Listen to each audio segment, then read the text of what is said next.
My husband forbade me from going to the basement for 7 years. Those are just my things down there. But when he left, I heard a child crying below.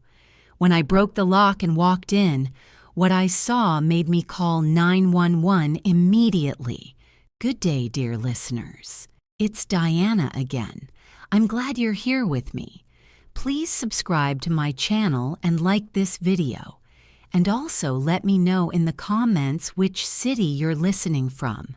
That way I can see how far my story has traveled. I used to think I had the kind of marriage other women envied. That's the thought that haunts me most now. Not the fear, not the years of silence, but how genuinely, completely blind I was. How I mistook a cage for a home simply because the bars were polished and the lighting was warm. My name is Sarah Calloway. I was 31 years old when I married Daniel Mercer on a Saturday afternoon in September in a small chapel outside of Columbus, Ohio. The flowers were white dahlias. My dress had buttons down the back, 43 of them. My mother counted while she helped me into it that morning. I remember laughing with her in that hotel room, thinking that this was the happiest I had ever been, and that things could only continue upward from here. Daniel was charming in the way that certain men are, precisely surgically charming. He knew when to listen and when to speak. He brought me coffee exactly the way I liked it without being asked. He remembered the names of my college roommates, my childhood cat, the restaurant where my parents had their first date. He stored people like data, and back then I found it romantic rather than calculating. We moved into the house on Birchfield Lane 2 months after the wedding. It was a 2-story colonial with a deep yard, a wraparound porch, and, I remember the realtor mentioning this cheerfully, a finished basement. Daniel had toured the house without me. He said it was a surprise. I told myself that was sweet. The first time I tried to go downstairs, I was unpacking kitchen boxes and looking for a storage shelf Daniel had mentioned buying. I pulled at the basement door and found it locked. A padlock, heavy, new, deliberate, fastened through a steel latch that had been drilled into the doorframe. I remember staring at it for a moment with a kind of dumb puzzlement, the way you stare at something that is perfectly ordinary in isolation but wrong in context. When Daniel came home that evening, I asked him about it. He smiled. "That's just where I keep my stuff, babe. Equipment from the gym, old files, tools. It's a mess down there. I'll organize it eventually." I nodded. I believed him. Why wouldn't I? Except he never organized it. Months passed, then a year. The padlock stayed. Whenever I brought it up, casually, carefully, never wanting to seem accusatory, Daniel had a version of the same answer. My old photography equipment, my grandfather's things. I need to sort through it, just haven't had time. The explanations were always slightly different, which I filed away as inconsistency, but never as alarm. In the second year of our marriage, I noticed other things. Small things that, assembled separately, look like nothing. Assembled together, they look like a pattern. Daniel's phone was always face down on the table. He showered immediately after coming home, before we even spoke. Twice I saw him walk to the basement door at night. I was coming down for water, and stand outside it for a moment before he noticed me and turned around with that easy smile. "Couldn't sleep," he said both times. I did not know then that I should have asked why the solution to sleeplessness was standing outside a locked door in the dark. There were sounds sometimes. I want to be precise about this, because for a long time I told myself I was imagining them. a low sound somewhere between a hum and a knock. Once, something that could have been a voice, faint and brief, swallowed quickly by the thick walls. I mentioned it to Daniel once. He told me the house had old pipes. He mentioned the neighborhood had raccoons. He was so calm, so immediate with his answers, that my doubt dissolved before it could fully form. This is the thing about living with a liar who is also intelligent. They don't just deceive you about the facts, they train you to distrust your own perceptions. After 7 years of small corrections, gentle explanations, and the steady unspoken message that my intuitions were anxiety rather than information, I had become a woman who second-guessed herself constantly and apologized for it. We had no children. Daniel always said he wanted to wait. We had a good income. He worked in logistics management. I worked remotely as a medical billing specialist. We had friends over for dinner occasionally. We took a trip to Savannah for our 4th anniversary. Anyone looking at us from the outside would have seen a quiet, comfortable couple with a nice house and a locked basement that nobody talked about. 7 years. That is how long I spent in that house. That is how long the padlock stayed on that door. And then, on a Thursday morning in March, Daniel packed a bag and told me he had a work conference in Pittsburgh. He kissed my forehead. He told me he'd be back Sunday. He backed out of the driveway at 8:45 in the morning, and I stood on the porch and watched his car disappear around the corner. The house was quiet. And then, I heard it at 11:15. I was sitting at my desk in the spare bedroom that I used as a home office, processing insurance claims on my laptop, drinking my second cup of coffee. The house was so quiet that I'd turned off the background music I usually kept on. Something about the emptiness of the day felt like it deserved silence. That is why I heard it so clearly. It was a child crying, not a television, not a podcast playing somewhere, not pipes, not raccoons, not the settling of old wood that I had trained myself to believe for 7 years. This was a child, high-pitched, exhausted, the kind of crying that has been going on for a long time and has passed through panic into something duller and more desperate. It was coming from below the floor. I sat very still at my desk for what felt like minutes, but was probably seconds. My coffee cup was in my hand. I remember that detail clearly, the warmth of it against my palm, because some part of my mind was insisting on the ordinary even as the rest of me was coming undone. I set the cup down carefully. I stood up. I walked to the top of the basement stairs and stood there in the hallway, and I listened. The crying had stopped. Had I imagined it? The old instinct, the 7-year reflex, rose immediately. You're anxious. You're alone and the house feels different. Daniel's not here, and you're projecting. I almost went back to my desk. I had my hand on the hallway wall, ready to push off and return to normal, when I heard it again. A child, crying, saying something that I could not fully make out, muffled by the door and the distance, but unmistakably words, unmistakably a small voice.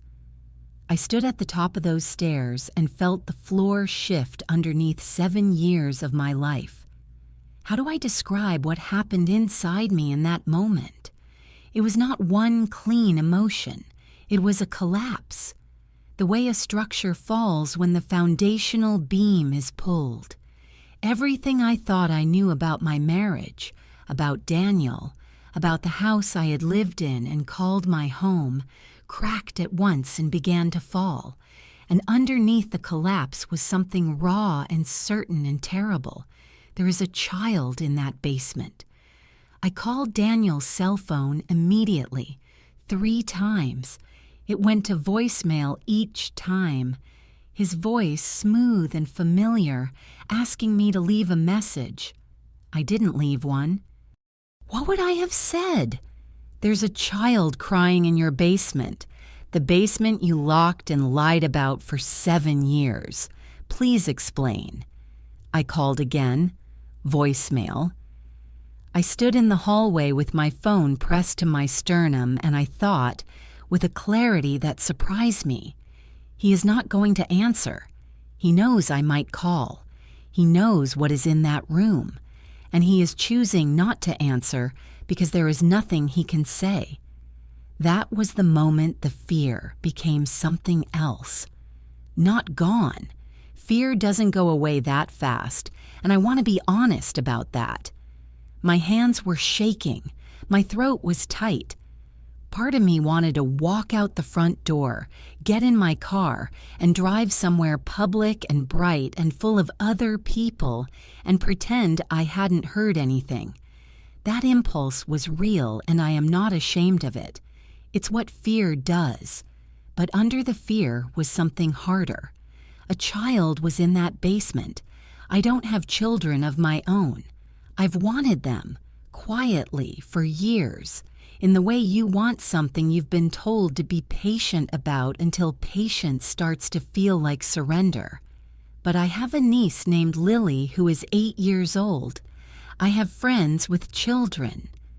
I taught Sunday school for 2 years when I was in my mid-20s, and I know what a child sounds like when they are frightened and alone and have been that way for longer than anyone should be.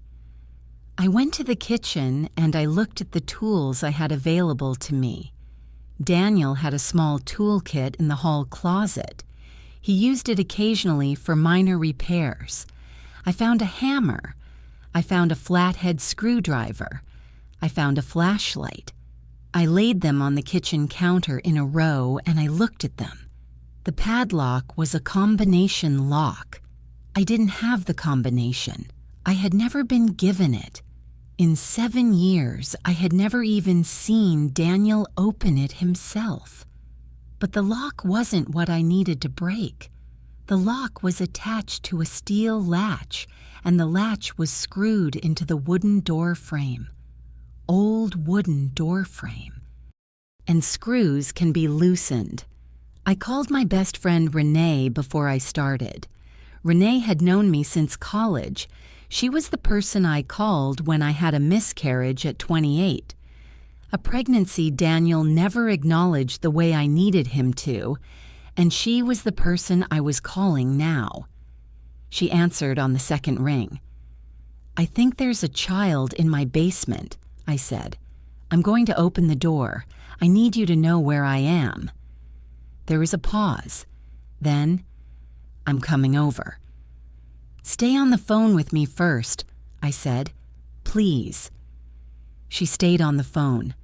I picked up the screwdriver and I went to work on the latch. The screws were tight, but they gave. It took 11 minutes. I know because Renee was timing it on her end, narrating quietly, keeping me anchored.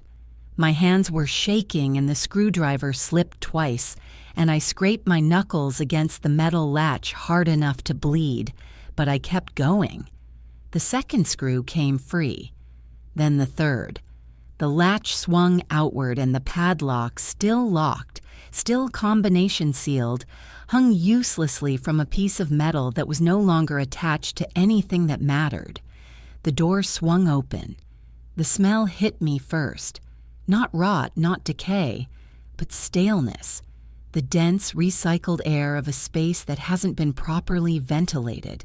And beneath that, something else. Crayons. A child's particular warmth.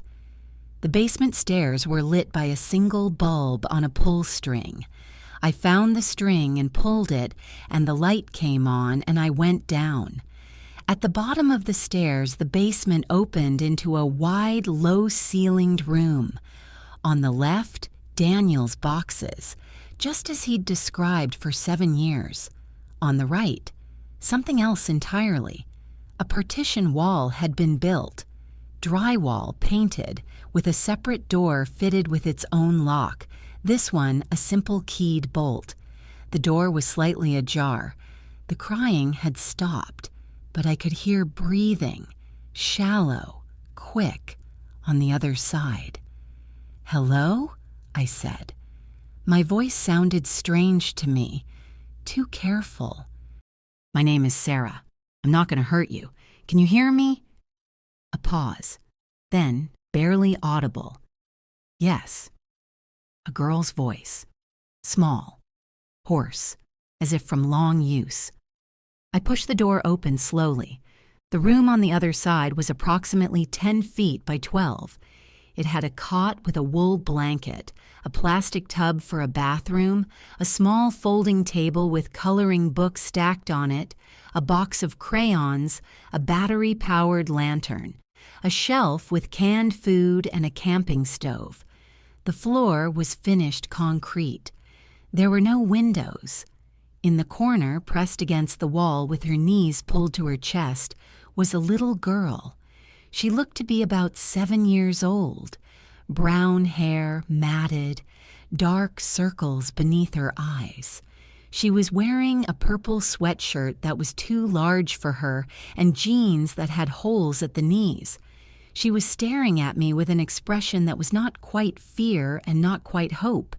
Something in between, exhausted and provisional. "Hi," I said. I sat down on the floor. I didn't move closer. I didn't reach for her. I just sat. "What's your name?" I asked. She looked at me for a long moment. "Emma," she said. I told Renee to call 911. Then I called myself, because I needed to hear myself say it, needed to make it official and irreversible in my own voice. 911. "What's your emergency?" "My name is Sarah Calloway," I said. "I'm at 447 Birchfield Lane in Columbus. I found a child locked in the basement of my home. She appears to be approximately 7 years old. She told me her name is Emma. I don't know how long she's been here. Please send someone immediately." The dispatcher kept me on the line. I stayed on the floor of that room, 3 feet from Emma, speaking quietly, telling her it was going to be okay. She didn't move closer to me. She didn't move away. She watched me with those careful, exhausted eyes and said almost nothing. But at one point she said very quietly, "Is he gone?" "Yes," I said. "He's gone. He won't come back today." "He always comes back," she said. The officers arrived in 7 minutes. 3 cruisers, then an ambulance. Renee arrived simultaneously, having driven 12 minutes in what must have been 8. She found me sitting on the porch steps with a wool blanket around my shoulders that a paramedic had put there, and she sat down next to me and took my hand and didn't say anything, which was exactly right. The detective who took my statement was a woman named Detective Carla Hutchins, mid-40s, direct, with the particular economy of movement of someone who has done this work for a long time and has learned not to waste energy on gestures. She sat across from me at my own kitchen table while her colleagues worked below and around us. She told me that Emma would be taken to Nationwide Children's Hospital for evaluation. She told me that a BOLO, a Be on the Lookout alert, was being issued for Daniel Mercer immediately. She told me that I was not under investigation, that I had done the right thing, and that she needed me to tell her everything I remembered about the past 7 years. I talked for 2 hours. I didn't miss a detail.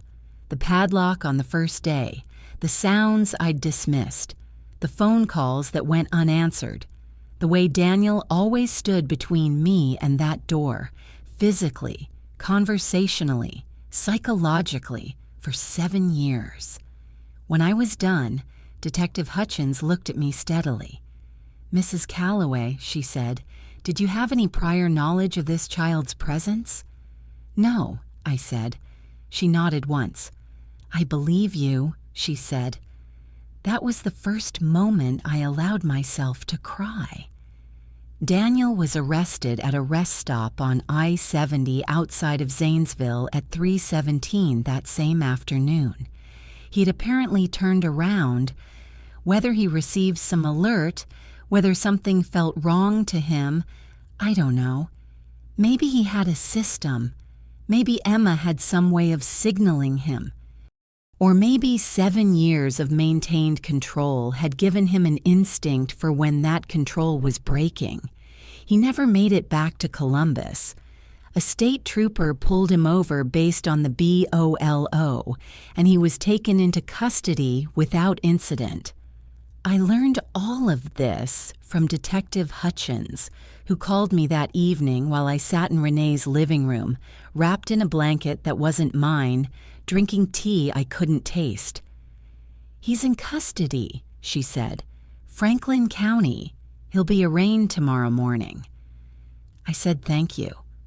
I hung up. I stared at the wall for a long time. The next morning, a man named Warren Doyle called me. He identified himself as Daniel's attorney. His voice was measured and professional, with an edge underneath it like a blade covered in felt. He told me he was calling as a courtesy, to make sure I understood the situation clearly before I said anything else to law enforcement that I might regret. "Mrs. Calloway," he said, "my client has explained that the child in question is his biological daughter, Emma, from a prior relationship. The mother of the child is deceased, and my client has been providing private care for Emma due to a complicated custodial situation that was never formally resolved in court. He chose not to disclose her presence to you due to the sensitive nature of the family dynamics." I let him finish. Then I said, "A child was locked in a room with no windows and a bucket for a toilet. I understand you're upset." "I'm not upset," I said. "I'm a witness, and I've already given my full statement to law enforcement. I don't have anything to add or subtract from that, Mr. Doyle." A brief pause. "Sarah." "Mrs. Calloway," I said. Another pause. Then his tone shifted, just slightly, from professional to something with more weight behind it. "It would be in your interest to consider how your own conduct might appear if this matter becomes adversarial. Your name will be associated with this case regardless of how it resolves. Reporters will find your address. Your employer may have questions." "Are you threatening me?" I asked. "I'm advising you," he said. "Then let me advise you," I said. "I found a child. I called 911. That is what I did. If your client wants to argue in court that locking a 7-year-old in a basement with no windows constitutes appropriate child care, he is welcome to make that argument. I look forward to hearing how that goes." I hung up. My hands were shaking again, but differently from the day before, not with fear exactly, but with a kind of electric clarity. I had been managing Daniel's moods and second-guessing my own perceptions for 7 years. Speaking plainly to a man trying to intimidate me felt like stepping out of a room I hadn't known I was locked in. I called Detective Hutchins immediately and reported the conversation. She was not surprised. She told me to document everything, save any voicemails, and to contact her directly if anyone reached out to me again about the case. That afternoon, Daniel's mother called. Patricia Mercer was a woman I had known for 8 years, a trim, pleasant-seeming woman who collected ceramic figurines and sent birthday cards. I had always found her slightly cold, but attributed it to personality rather than anything darker. She called my personal cell phone at 2 in the afternoon. "Sarah," she said, her voice carrying that particular register of older women who've practiced sounding calm while they're furious. "I think we need to talk. What you've done to this family—" "Patricia," I said, "I found a child locked in a basement. I called 911. If you'd like to discuss that, I'm happy to. Otherwise, I'd recommend you speak with Daniel's attorney." She started to say something about family loyalty, about Daniel's difficult past, about how I never truly understood the sacrifices he'd made. I let her speak for approximately 30 seconds. Then I said, "Patricia, I love you, and this conversation is over." And I ended the call. Then I put my phone face down on the table, because it turned out I had learned something from Daniel after all. I'd learned exactly what that gesture looks like from the outside, and I wanted no part of it. I spent 3 days at Renee's house. I slept 12 hours the first night, in the way your body takes what it needs when the emergency has passed. I ate real food. I called my mother. I told her everything, and she drove from Cincinnati to Columbus in just under 2 hours and sat with me on Renee's porch in the cold March air, holding my hand. "What do you need?" she asked. "I need to know Emma is okay," I said. She was, as it turned out. She was terrified and malnourished and had not been to school in over 3 years. But she was alive, and she was found, and she was never going back into that room. 11 days after Daniel's arrest, a letter arrived. Renee brought it to me. I was still staying with her and had only returned to the house on Birchfield Lane once, briefly to collect my work laptop and some clothes, with a police escort arranged through Detective Hutchins. The house smelled different to me now, or maybe I was different.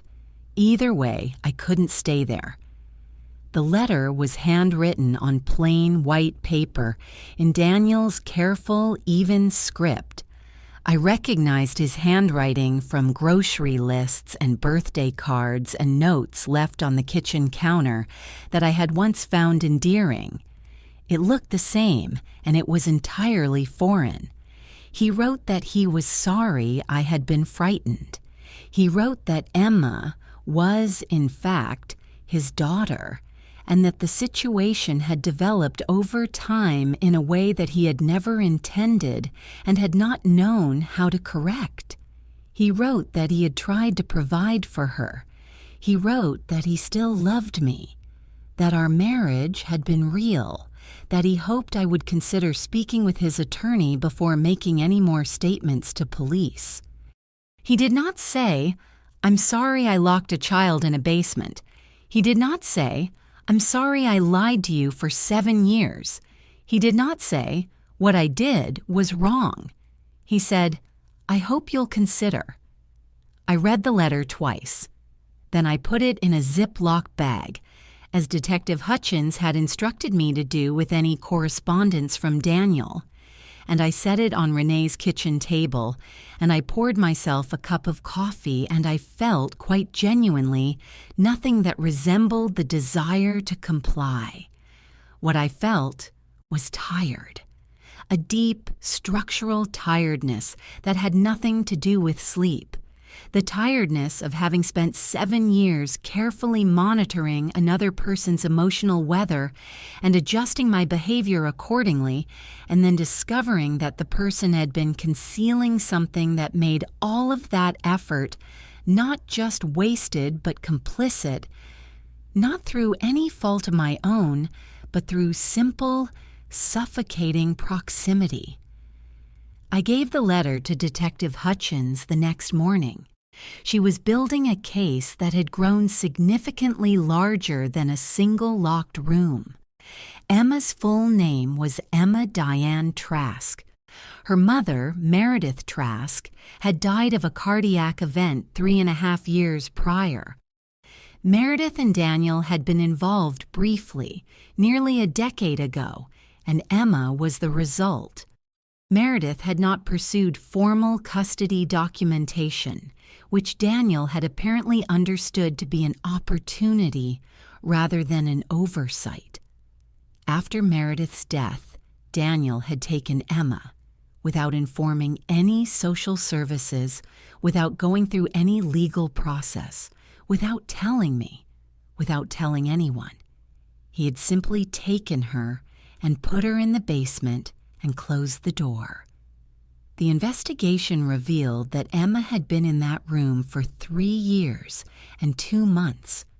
She'd been schooled, after a fashion, with workbooks Daniel purchased. She had been fed. She had not been physically harmed in the ways that leave marks that are easy to name. But she had been isolated, hidden, kept from daylight and from other children and from any life that belonged to her. The psychological evaluation was still ongoing. Through all of this, I had people. I want to say that clearly because I think it matters. I was not alone. Renee, who took emergency leave from her job as a hospital administrator to stay with me the first week. My mother, who came back a second time and a third. My colleague, Brianne, who handled my caseload without complaint for 2 weeks.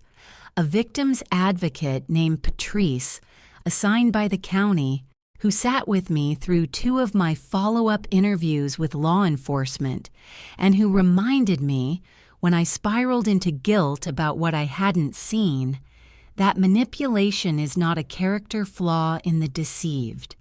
It's a tactic used by the deceiver. "You didn't miss something obvious," Patrice told me on a Thursday afternoon when I was sitting in her office feeling scraped open. "You were deliberately prevented from seeing it. There's a difference." I had to hear that more than once before it started to stick. My attorney, a woman named Gina Rossi, whom Renee's brother had recommended and who wore the kind of calm authority that felt like armor, advised me to begin divorce proceedings. I had already known I would. But there is a difference between knowing and doing and having Gina across the desk from me. Talking through the practical steps made it real in a way that felt almost like relief. "He'll contest," she said. "Let him," I said. She smiled. It was a small smile, but it was there. I was scared. Of course I was scared. The fear hadn't left.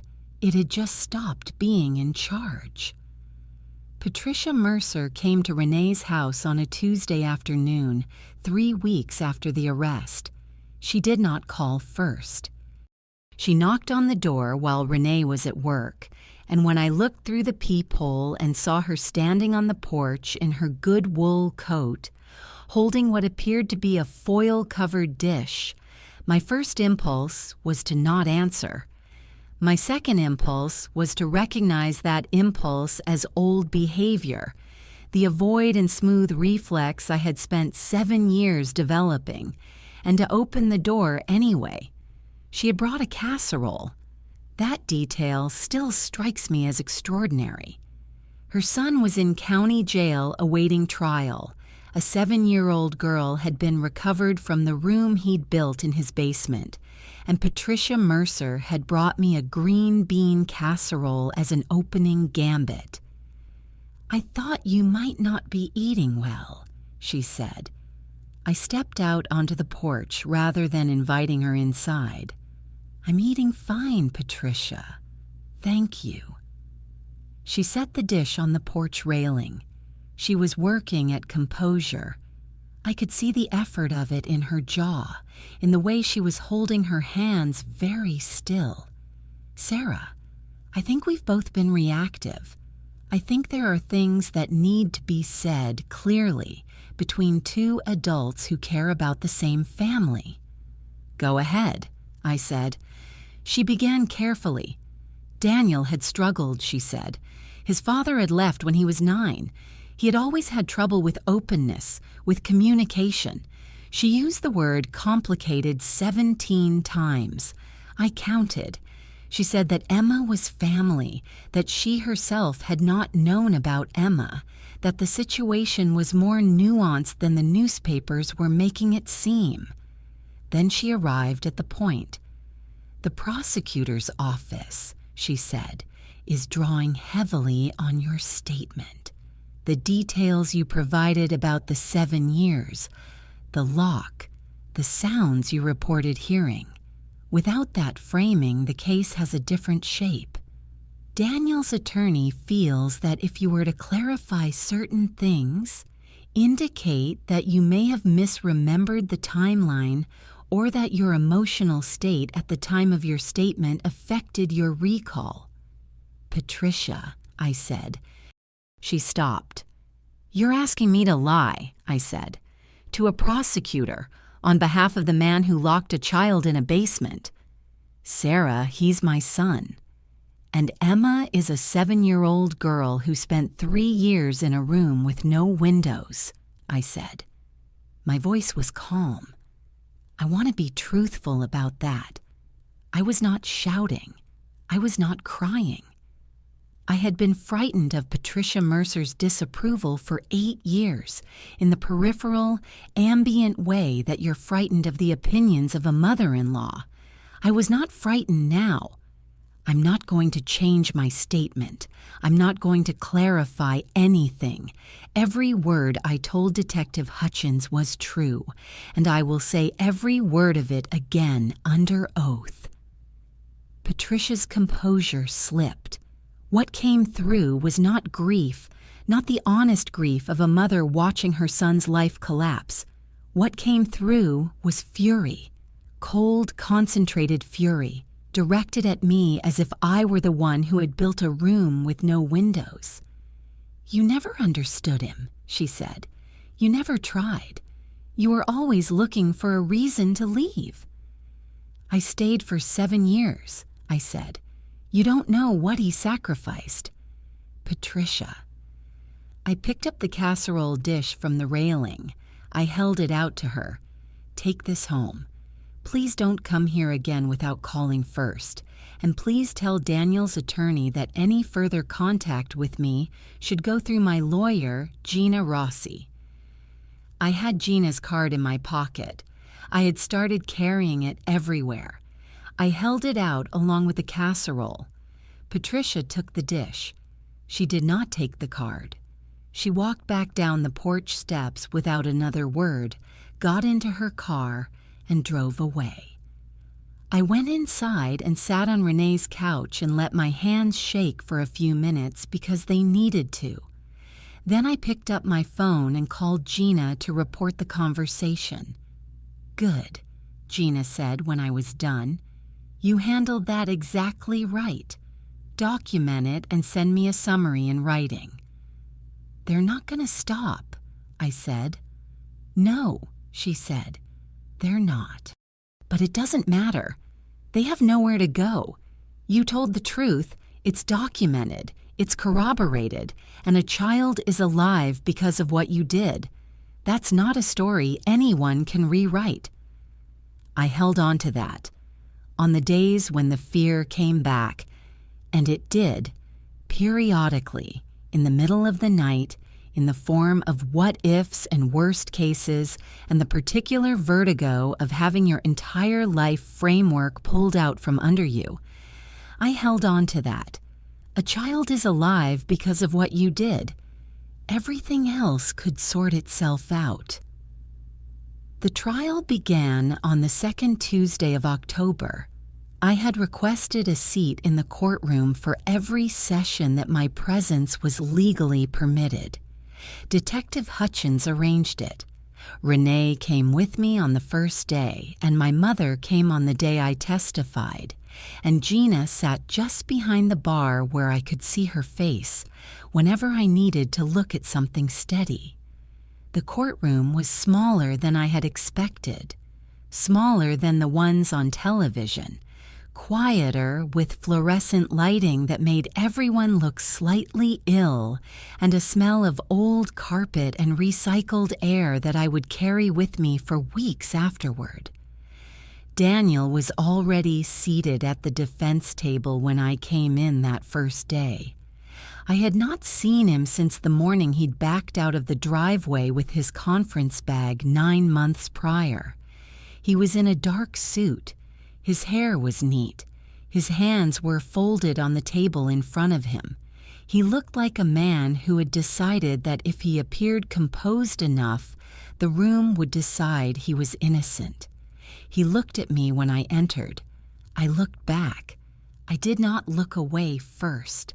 I held his gaze for 3 full seconds, and then I found my seat, and I did not look at him again unless I had to. The prosecution's case was built carefully over 4 days. A DA, Richard Yee, was methodical and precise, not theatrical, which I appreciated. He let the facts carry the weight, and the facts were heavy enough to carry themselves.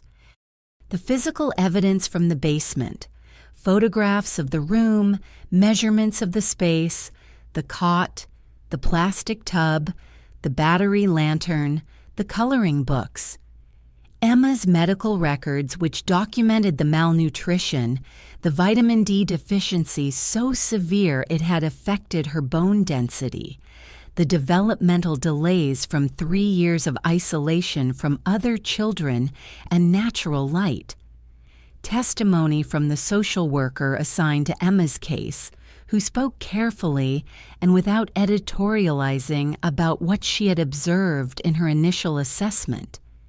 Testimony from Meredith Trask's sister, a woman named Carol Ingram, who had spent 3.5 years not knowing whether Emma was alive, who had filed missing persons reports and followed dead ends and attended a memorial service for a child she was told couldn't be located, and who now sat in that witness chair with her hands folded and answered every question in a voice that barely held its shape.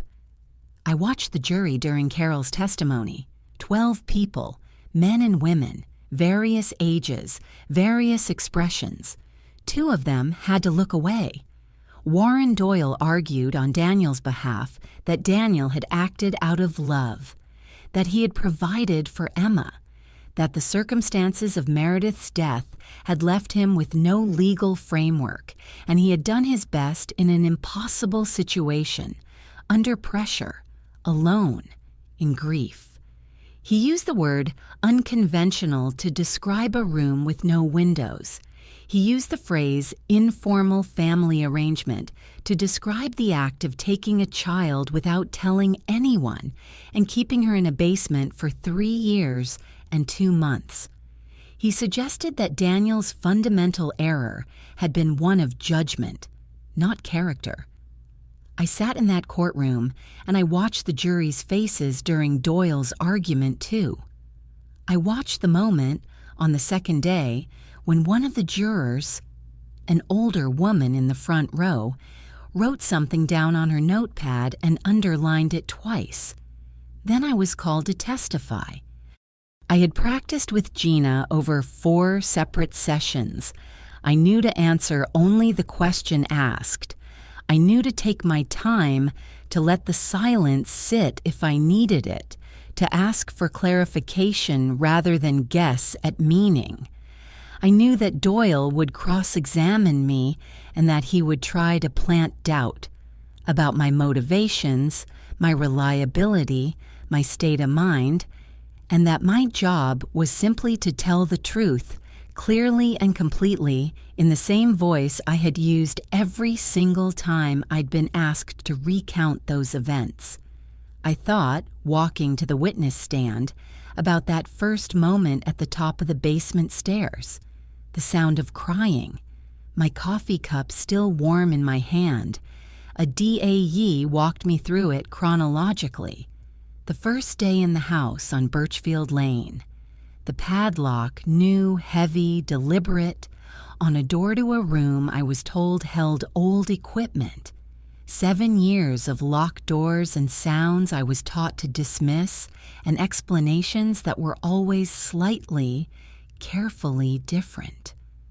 The Thursday morning in March, the screwdriver in my hand, the blood on my knuckles from the slipped grip, the 11 minutes Renee counted while she stayed on the phone, the stairs, the partition wall, the door slightly ajar, Emma in the corner, knees to her chest, watching me with the provisional, exhausted eyes of a child who has learned not to expect rescue. Is he gone? I told all of it. I did not cry.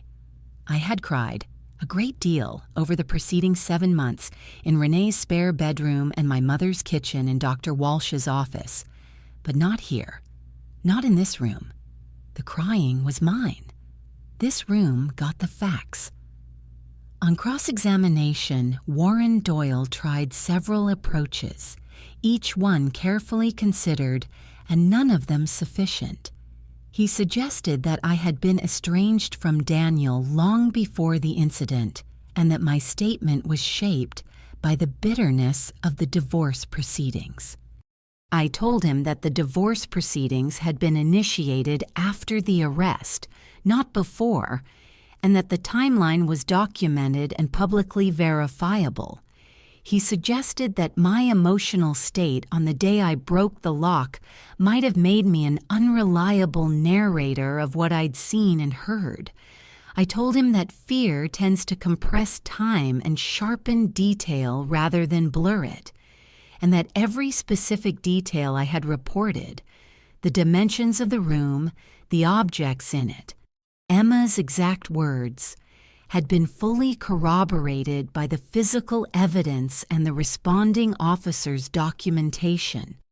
He asked whether it was possible that I had heard sounds from the basement on prior occasions and had not reported them because I had chosen not to know, implying, without quite saying it, that I had suspected something and looked away. I said, no. One word. I let it sit in the room until Yi asked the next question. Doyle's final push was the most personal. He asked me about the morning Daniel left for Pittsburgh, whether anything had seemed unusual, whether there had been any indication. He was laying a foundation, trying to suggest that a perceptive woman would have noticed that the absence of noticing implied something darker. He kissed my forehead, I said. He told me he'd be back Sunday. He picked up his conference bag and he walked out to his car and he backed out of the driveway at 8:45 in the morning. There was nothing unusual. There was no sign. Because I was never meant to know. The entire 7 years was constructed to ensure I would never know. That was not an accident. That was the design. Something moved in Daniel's face. I had been watching him in my peripheral vision throughout. The performance of calm, the stillness he had always been good at, the careful blankness that had passed for equanimity for 8 years. And when I said that was the design, it cracked. Just barely. Just for a moment. The composure slipped, and what was underneath it was not grief, not remorse, not even fear. It was fury. The particular fury of a person who has built a system and is watching it fail. He looked at me the way he used to look at the padlock when he walked past it in the dark, like I was something that was supposed to stay in place, like my being here, saying these words, was a malfunction. I looked back at him steadily, the way I'd looked at him when I walked into the courtroom. And then I looked away. Because he wasn't the reason I was there. The jury deliberated for 9 hours over 2 days. The verdict came on a Friday afternoon just before 3 o'clock. Renee was with me. My mother was with me. Gina sat beside me in the gallery while the jury filed in, and she put her hand briefly on my arm. Not reassuring exactly, just present, and then the forewoman stood, and the judge asked for the verdicts, and the forewoman read them. Guilty. On the charge of unlawful imprisonment of a minor. Guilty. On the charge of child endangerment. Guilty. On the charge of custodial interference in the first degree. Guilty. On the charge of making false statements to a federal officer, arising from a subsequent investigation into documents Daniel had falsified in Meredith Trask's estate. 4 counts, 4 times guilty, spoken in the same flat, certain voice. The courtroom was very quiet. I heard someone behind me exhale. I did not cheer. I did not cry out. I sat very still and I listened to each count read aloud, and I felt each one land like something clicking into place. Not satisfaction in any simple sense, but a kind of structural resolution. The sound of a framework settling into its correct alignment after a long time of being torqued and held wrong. Daniel sat at the defense table with his hands folded. Warren Doyle leaned in and said something to him.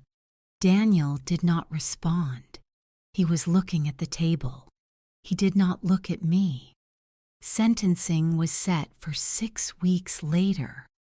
At sentencing, ADAE spoke about the duration of Emma's isolation, the developmental harm documented in her psychological evaluation, the deliberateness of what Daniel had constructed, not an impulsive act but a 7-year architecture of concealment.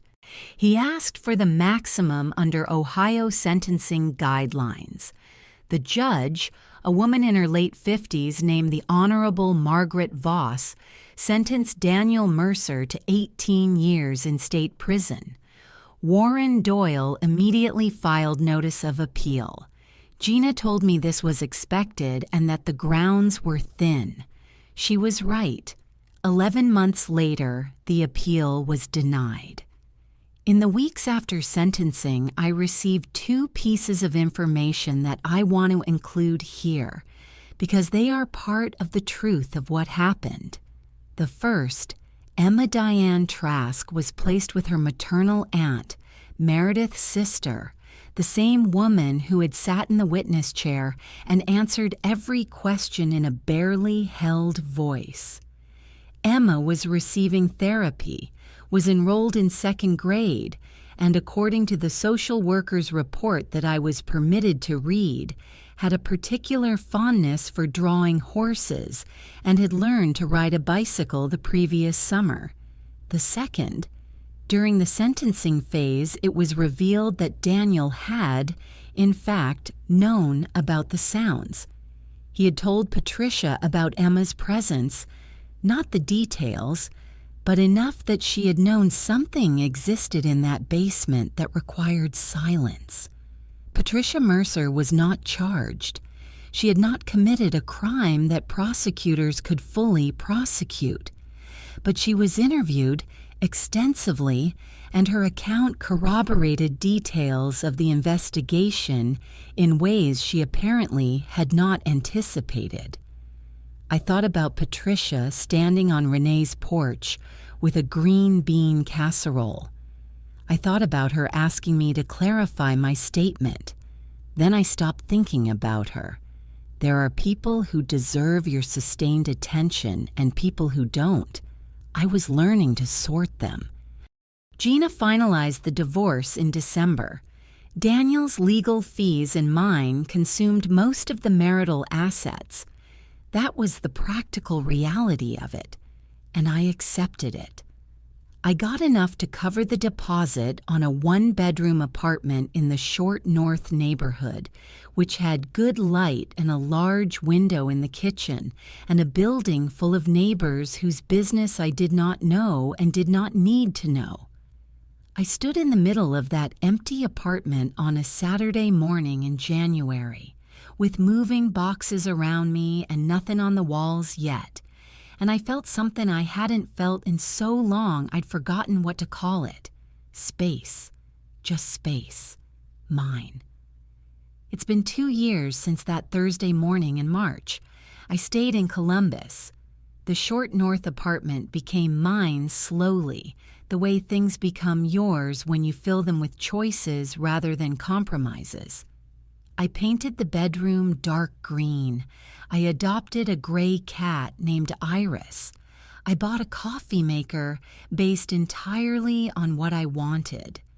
I went back to work, but I also enrolled in a legal advocacy training program run by the Franklin County Domestic Violence Coalition, something my victim's advocate had mentioned in those first terrible weeks: how to help people navigate the legal system, how to sit with someone in a waiting room and not flinch. I completed the training in 9 months. I now volunteer 12 hours a week. My friendship with Renee deepened in the way only crises can manage. Thursday night dinners, a day I used to associate with the worst morning of my life, now associated with good wine and someone who knows the whole story. My mother calls every Sunday. I answer. I went to therapy. Dr. Walsh helped me understand that 7 years of doubting my own perceptions had been deliberate, done to me incrementally with intention. I had not been foolish. I had been targeted. I'm still absorbing that. In the spring of the second year, a card arrived, covered in crayon horses, many colors, slightly overlapping. Inside, thank you for opening the door. Emma, it lives on my refrigerator. It always will. The others, Daniel Mercer is serving 18 years. His first parole hearing is 12 years away. A civil judgment from Meredith Trask's estate follows him. Unpayable, permanent. Patricia Mercer's world contracted. Her knowledge of Emma's concealment became part of the public record, and the community she'd lived in for 30 years is small. She moved to a town in western Pennsylvania where no one knows her. When I think of her, I feel something close to sad. Not forgiveness, just the particular sadness of watching someone choose poorly and live inside it forever. The question I haven't made peace with is the simplest. How does it happen? It requires a willing liar and a world that trusts presentation over inquiry. It requires someone who treats intimacy as a control mechanism. And on the other side, someone trained, gently, over years, with ordinary days and small kindnesses, to trust that mechanism above her own instincts. I was not naive. I was managed. The day I broke that latch open with a screwdriver and shaking hands, I started unmanaging myself. It turns out that's a lifelong project, and one I've come to find entirely worthwhile.